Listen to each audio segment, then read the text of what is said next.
আজকের গল্প স্বর্গের রাজা জ্ঞান হারালেন বউ ভক্ত স্বামীর বিচার করতে গিয়ে।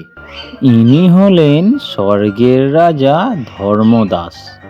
এনার কাজ হলো মৃত্যুর পর কোন মানুষ স্বর্গে যাবে এবং কোন মানুষ নরকে যাবে সেটাই বিচার করা।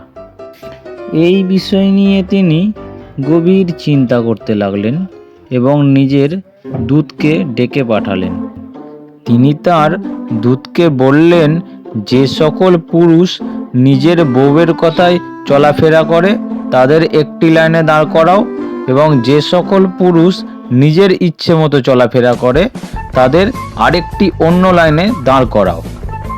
রাজার কথা মতো দূত সেই দুটো লাইনেরই ব্যবস্থা করলেন, কিন্তু একটি লাইনে অনেক লোক দাঁড়িয়ে আছে, কিন্তু অপর দিকের অন্য লাইনে কেবলমাত্র একটি পুরুষ দাঁড়িয়ে রয়েছে।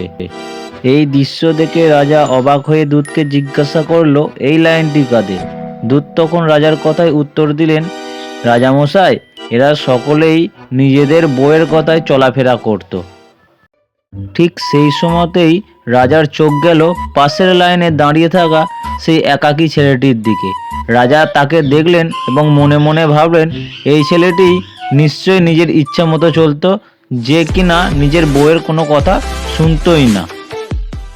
রাজামশাই তখন সেই ছেলেটিকে নিজের কাছে ডাকলেন এবং জিজ্ঞাসা করলেন, তুমি নিশ্চয়ই তোমার বউয়ের কোনো কথা শুনতে না, নিজের ইচ্ছে মতো চলতে? তখন ছেলেটি বলেন, আরে আপনি কি বলছেন মহারাজ? আমাকে তো আমার বউই ওই লাইনে দাঁড়াতে বলেছিল, নইলে ও আমার ওপর খুব রাগ করতো এবং আমাকে মারতো পর্যন্ত। ছেলেটির এই কথা শুনে রাজা ভীষণ ভয় পেয়ে গেলেন এবং সেই সিংহাসনে নিজের জ্ঞান হারিয়ে ফেললেন।